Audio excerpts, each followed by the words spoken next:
Lorsque tu viens sur la terre, Dieu te donne des armes pour réussir. Ton problème, c'est que tu connais les armes des autres, tu ne connais pas tes propres armes. Ton problème est que tu négliges tes armes parce que tu envies les armes des autres. Alors que tu ne réussiras pas en jalousant ce que Dieu donne aux autres, mais ce que Dieu te donne. Les sœurs passent là, elles font la couture. Certains ici, vous n'êtes jamais montés ici. Elles sont montées par la couture.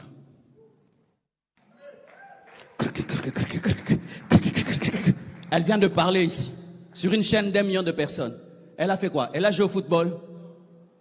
Mais toi, tu as la couture en toi, mais tu négliges ça. Pourquoi? Tu aimerais être comme. Qui t'a dit que tu seras comme? Car l'investissement de Dieu dans ta vie révèle ton futur. J'ai été nourri par une couturière. Lorsque mon père a perdu le travail, c'est ma mère qui était couturière, qui nous a nourris, qui a payé mes études. En attendant que je devienne grand, c'est une couturière qui a pris soin de moi. Mon corbeau, c'était la couture. Qu'est-ce que Dieu t'a donné? Qu'est-ce que Dieu a mis en toi? Qu'est-ce que tu fais sans réfléchir? Qu'est-ce que tu fais sans forcer? Qu'est-ce que tu fais comme un poisson dans l'eau? Est-ce que tu sais ça? Est-ce que tu sais ça? Beaucoup ne savent pas. C'est pourquoi vous essayez des choses, mais ce n'est pas votre domaine. On sent que tu forces parce que ce n'est pas ton domaine. Connais-tu ton domaine? Connais-tu ton point fort? Connais-tu? Ce n'est pas tout le monde qui est appelé à parler. Ce n'est pas tout le monde qui est appelé à se battre. Il y a certains, vous avez d'autres dons que tu dois découvrir. Le problème dans l'église, c'est qu'on parle que des dons spirituels, prophétie, parler en langue. Ce n'est pas seulement ça que Dieu donne. Dieu donne aussi le don de bien préparer la nourriture. McDo, c'est la nourriture des milliardaires. Nourriture. Toi, tu prépares bien et tu trouves que tu n'as rien parce que tu ne prophétises pas. C'est ça le déséquilibre des églises. Moi, je n'ai rien. Mais toi, tu sais bien préparer. Non, Dieu m'a rien donné. Ah bon? Les présidents mangent, les ministres mangent, les milliardaires mangent. Imagine le cuisinier d'un milliardaire. Il est qui? Oh, moi, je sais seulement conduire. Le chauffeur du président, il est qui? Moi, je sais seulement conduire. Il y a des gens qui sont champions du monde en Formule 1, des millionnaires. Ils savent seulement conduire une voiture. Mais toi, tant que tu ne donnes pas des paroles de connaissance, tu trouves que tu n'as rien. C'est ça le déséquilibre des églises. Certains prophétiseront, d'autres conduiront des voitures. Certains donneront des visions, d'autres savent préparer. Parce que le prophète, après qu'il ait prophétisé, il doit manger. Pour que le prophète prophétise, il doit porter des vêtements. Qui va l'habiller? C'est pourquoi lorsque vous voyez l'organisation d'Israël, il y avait des dimensions de chaque tribu. La tribu de la guerre, la tribu de l'intelligence, la tribu des sacrificateurs, la tribu des rois. Pourquoi? Parce qu'il faut tout pour faire un monde. Nous, on fait que tout le monde soit lévite. Tout le monde n'est pas lévite. Tout le monde n'est pas lévite. Quand je finis de prêcher, je ne veux pas conduire. J'ai un chauffeur. Sans lui, je vais me fatiguer pour demain. Il me donne le repos. Je dors, lui il conduit. Vous pensez qu'il n'a pas un ministère? Même s'il n'est pas pasteur assistant. S'il me fait un accident, je vais prêcher demain. Mais toi, tu sais conduire une voiture. Tu négliges cela. Alors que tu peux être fidèle, rien qu'en étant chauffeur. Et demain, Dieu élève ton patron et ça élève ta vie. Dieu n'a envoyé aucun homme sur la terre pour échouer. Les hommes qui échouent sont des ignorants. Et d'ailleurs, je voudrais te choquer.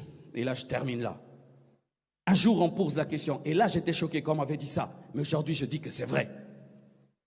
On pose la question à un homme qui avait réussi dans la vie. On dit, qu'est-ce que tu as fait pour réussir? Lui dit, non, j'aimerais vous poser une question. Qu'est-ce que vous avez fait pour échouer? Et puis on dit, pourquoi tu dis ça? Dit, parce qu'il y a beaucoup de choses à faire pour échouer que pour réussir. Il dit quoi? Il dit oui. Il dit, les gens qui échouent font trop d'efforts pour échouer. Regarde, tu vois, je te donne cette prédication gratuitement, n'est-ce pas? Mais toi qui as échoué, qu'est-ce que tu vas faire? Quand tu sors seulement là-bas, tu as oublié. Je te dis, lorsque tu vas rentrer, tu vas t'asseoir et savoir pourquoi tu existes. Mais tu vas rentrer, tu vas regarder un film. Tu fais beaucoup, hein? Demain, tu dois te réveiller à 4 heures du matin pour être le premier dans la maison, pour ne pas être distrait par les autres en fin de réfléchir. Mais toi, tu vas te réveiller à 12 heures. Tu fais beaucoup, hein? 12 heures de sommeil. Voici une chose que j'ai faite lorsque j'étais un échec. J'avais dit que c'est ma faute. J'avais arrêté d'accuser les autres d'être la cause de mon échec.